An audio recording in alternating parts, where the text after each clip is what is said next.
Segura essa muganga aí, menino.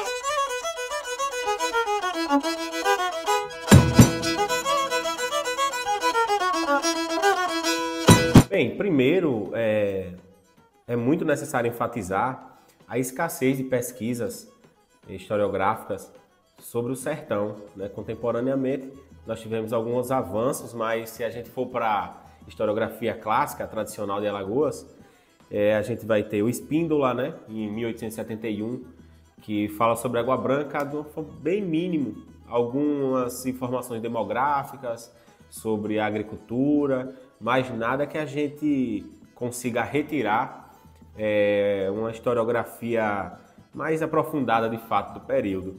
Assim como também os outros clássicos, né, da historiografia de Alagoas não trataram sobre o sertão que não está à beira de rios, né, sobre lugares que não têm fluviais, né, porque esses lugares é onde se concentrava o grande lucro.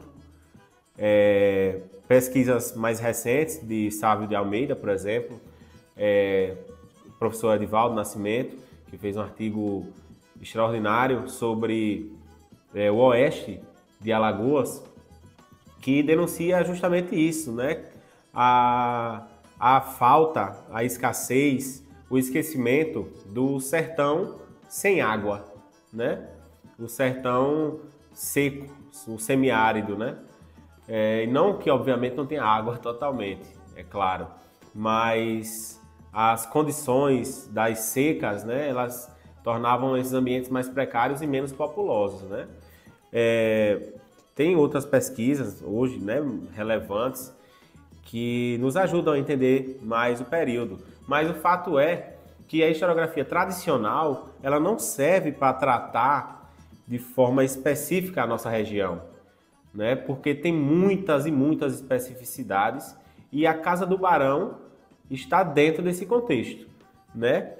Primeiro, há muitas diferenças entre o sertão alagoano e o Nordeste, que é tratado, por exemplo, por Gilberto Freire, né? O sertão de Alagoas, Água Branca, a época da Casa do Barão, da construção, né?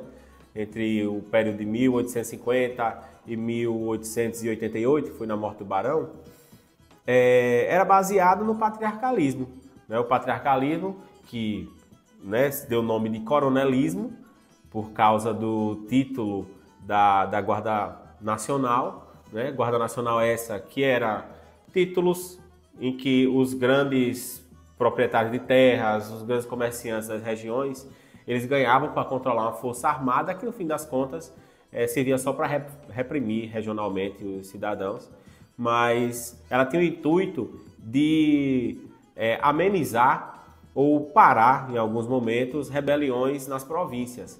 Isso aconteceu depois do período regencial, em que Dom Pedro I voltou para Portugal, ficou Dom Pedro II muito novo, e ficou um período de regência, né, com 3 regentes, a regência trina, em que as províncias, por falta de centralização de poder, começaram a se rebelar contra o Império. Queriam ficar independentes, que é quando surge o Partido Liberal, o qual o Barão de Água Branca, que veio a ser o Barão de Água Branca, era o líder aqui na cidade.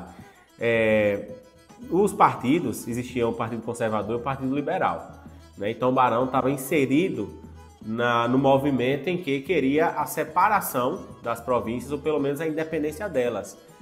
Nisso, nós estávamos caminhando para a República, para a criação da República do Brasil, porque o Império, a monarquia já estava em declínio.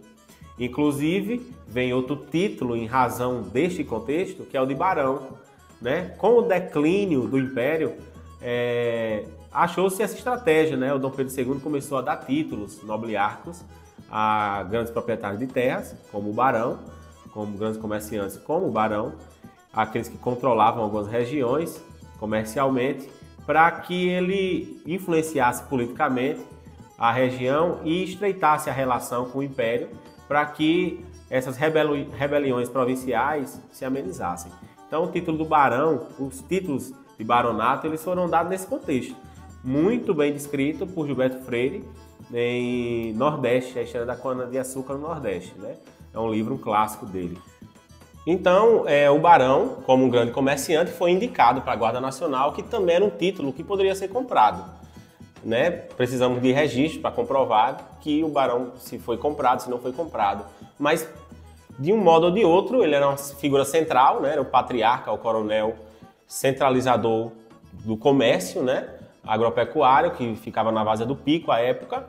Isso é registrado em vários e vários documentos, né? Tanto em jornais, como em registros cartoriais, porque é onde, né, se fazia os registros de compra e venda, como também em registros paroquiais, né, que é uma das maiores fontes, né, de arquivos que a gente pode pesquisar. E, sendo assim, o barão controlava essa Guarda Nacional, sendo que a Guarda Nacional, no fim das contas, servia apenas para a repressão regional, né? Ela não é um título assim, extremamente relevante para a gente pensar a comunidade aguabranquense. Já o título de barão vem também do contexto nacional, que era por causa do declínio do Império, né? Como o Império estava se esfacelando, estava, né, perdendo força, porque a República já estava se espalhando pelo mundo depois da Revolução Francesa, e vinha como necessidade a República para agora o trabalho assalariado, né? Porque a escravidão não funcionava como operação para o capital, né? Que é um novo tipo de economia vigente no mundo. Então, o Império estava caindo, né? Estava em sua derrocada, então o imperador, para segurar o Império, usou da estratégia de dar títulos nobiliárquicos às pessoas importantes das regiões. E essa pessoa importante da nossa região era o barão. E por que ele vai dar o título? Porque, como sabemos também, o barão ele era o líder do Partido Liberal do Brasil. Na época, existiam dois partidos, né? Os liberais e os conservadores. Os liberais eram aqueles que defendiam a independência das províncias, né? Enquanto os conservadores defendiam a centralização do poder imperial. Então, ele começou a dar títulos nobiliárquicos como de barão para estreitar as relações com os grandes poderosos regionais, que estava sendo a causa desse afastamento, dessa descentralização do poder imperial, que estava fazendo com que a monarquia no Brasil ela acabasse, né? E que como acabou em algum momento, porque isso não foi suficiente para parar o movimento vigente, que era mundial, né? Então o barão era essa figura central, um comerciante, né, que teve esses sucessos tardios, sucesso que perdurou na história, que foi a construção de grandes monumentos, como a Igreja Matriz. A discussão que gira em torno da Casa do Barão tem duas questões que a gente não pode fugir. A primeira é sobre a importância, que diz respeito à identidade, memória. A segunda é a utilização, que diz respeito à utilização comercial, né, e à preservação das manifestações culturais da cidade. Então, a primeira questão, que é a importância, diz respeito de uma fortificação identitária da cidade, que é muito importante, principalmente porque a gente está vivendo um período muito problemático para a identidade. Nós, contemporâneos, temos uma tendência à dissolução total da nossa identidade. É um problema que todos veem, mas nós não estamos conseguindo resolver. E vai durar bastante para a gente conseguir uma resolução para isso. As nossas raízes, que chamamos de raízes, que é um termo muito batido, mas que realmente é muito importante, a memória, ela, como é tratado por Nietzsche na segunda consideração intempestiva, que trata sobre as utilidades da história para a vida, fala sobre a monumentalização do nosso passado.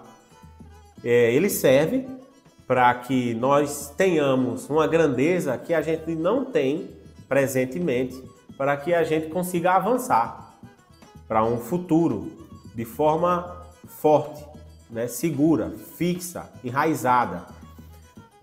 No fim, sabendo quem nós mesmos somos, né? Essa importância da memória, ela é crucial. Nós temos que preservar a memória, né? Nós já perdemos muitas e muitas coisas com a memória. Esse problema a que eu me refiro é trabalhado em todo o mundo, porque é uma tendência pós-moderna da dissolução das identidades. O Ortega y Gasset, por exemplo, fala de um homem massa, né? Um homem que não busca mais extraordinariedade, e sim prefere que todos sejam ordinários, né? Ele nega o extraordinário. Então você abre mão de si mesmo para ser todos, para ser parte do todos, né? É um sentimento de unidade profunda, o que não tem autenticidade alguma. O segundo ponto, isso na verdade seria a solução, né? A gente preservar a nossa memória para que a gente não dilua a nossa identidade completamente e fique num vazio terrível, né? Para o futuro, os nossos filhos. Né? Os nossos filhos não saberem de onde nós viemos, por que nós temos tais hábitos, por que nos comportamos dessa maneira, por que temos tais festas, né? Porque tem vários tipos de povos na cidade, vários tipos de manifestações, né? Isso seria a solução. A solução que, na verdade, é só preservação. Preservação de nós mesmos, da nossa casa. Porque senão a Água Branca vai virar uma cidade como qualquer outra, né? E não faz sentido, então, sermos aguabranquenses. Seremos, então, brasileiros e só, né? Sem nenhuma especificação a mais. Pois bem, o segundo ponto é a utilização, né? A utilização que é importante primeiro para manifestações culturais da cidade, porque a proposta, e é importante que a equipe coloque em algum lugar o projeto, né, para download, o projeto da Casa do Barão que foi feito já, projeto gigante. É importante que seja cobrado, né, a construção, a reconstrução, a reforma, na verdade, da Casa do Barão, para que tenha a utilização para as manifestações culturais da cidade, que a proposta é ser uma casa de cultura, né? Agora, e o segundo ponto é que seja utilizado com a cultura juntamente com o turismo, né? Que é uma coisa que é muito óbvia, mas por algum motivo deve ser por falta de... não é visão, porque visão todos têm, né? Visão todos têm. O que falta é a parte técnica de como fazer. O interesse, né? O que é mais interessante, construir asfalto ou fazer um grande circuito turístico que o asfalto viria consequentemente depois, mas só depois de 5 anos. Né? O pensamento imediatista por voto causa esse atraso no turismo de Água Branca, né? É um caso também do Festival de Inverno, por exemplo, que é um evento para divulgação da cidade, né? Divulgação da cidade e seus pontos programáticos. Só que não existe pontos programáticos e o festival não faz a divulgação da cidade. Por quê? Porque é um evento que tem uma estrutura de festa interna. Vem visitantes porque a cidade é naturalmente turística, né? Ela causa interesse à população, mas não é por causa do Festival do Inverno. Então, o casarão, o casaril da Baronesa, ele deve ser organizado juntamente com as instituições privadas da cidade para que a cultura ela tenha uma força motriz econômica para que as manifestações culturais elas tenham mais matéria-prima, né, tenha mais condições, tenha mais estrutura, assim como também os comerciantes comecem a arrecadar mais dinheiro com o turismo, que consequentemente vai elevar a nossa cultura, que consequentemente vai elevar a nossa autoestima, a nossa identidade, né, a nossa memória. É uma amálgama, né, uma operação que ela tem que acontecer, é uma dinâmica que ela tem que acontecer juntamente, né? O turismo com a cultura e a memória. Um sem o outro não vive, né? Então a casa é importante para esses dois aspectos colocados, para a memória e para a utilização. A utilização para manifestações culturais terem espaço, né? Ter um espaço próprio, uma casa de cultura. E o segundo ponto da utilização é o turismo, juntamente com a cultura, né? O fortalecimento da cultura, que é o ponto forte de Água Branca. Até porque, por exemplo, Água Branca, o que é colocado também no artigo do professor Edivaldo, é que é uma cidade geograficamente limitada comercialmente, né? Não dá para Água Branca ter um comércio gigantesco, isso perdura desde a independência de Alagoas, né? Até hoje Água Branca nunca teve um grande comércio. A parte da Várzea do Pico, né? No final do século XIX, porque é uma cidade geograficamente limitada, é serrana, né? E principalmente hoje, por exemplo, Delmiro Gouveia é assim, Delmiro Gouveia tem uma história industrial, né? É uma cidade que ela já foi criada, ela é originalmente comercial, é diferente de Água Branca. Então nós temos que investir no turismo, na cultura e fortalecer a memória. Esse é o nosso papel de cobrar o governo, né?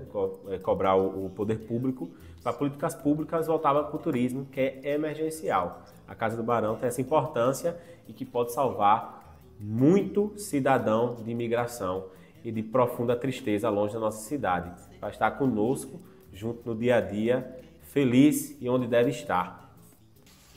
É a vida, é o vão, festa da comieira, é a chuva chovendo, é conversa viveira, das águas de massa, é o fim da canseira, é o pé, é o chão, é a marcha estradeira, passarinho na mão, pedra de atiradeira, é uma ave no céu, uma ave no chão, um regato, uma fonte, um pedaço de pão, é o fundo do poço, é o fim do caminho, no rosto desgosto, é um pouco sozinho, é um estrepe, é um prego, é uma ponta, é um ponto, um pingo pingando, uma conta, um conto, um peixe é um gesto, é uma prata brilhando, a luz da manhã, o tijolo chegando, é a lei, é o dia, é o fim da picada, é a garrafa de cana, estilhaço na estrada, o projeto da casa, o corpo na cama, o carro enguiçado,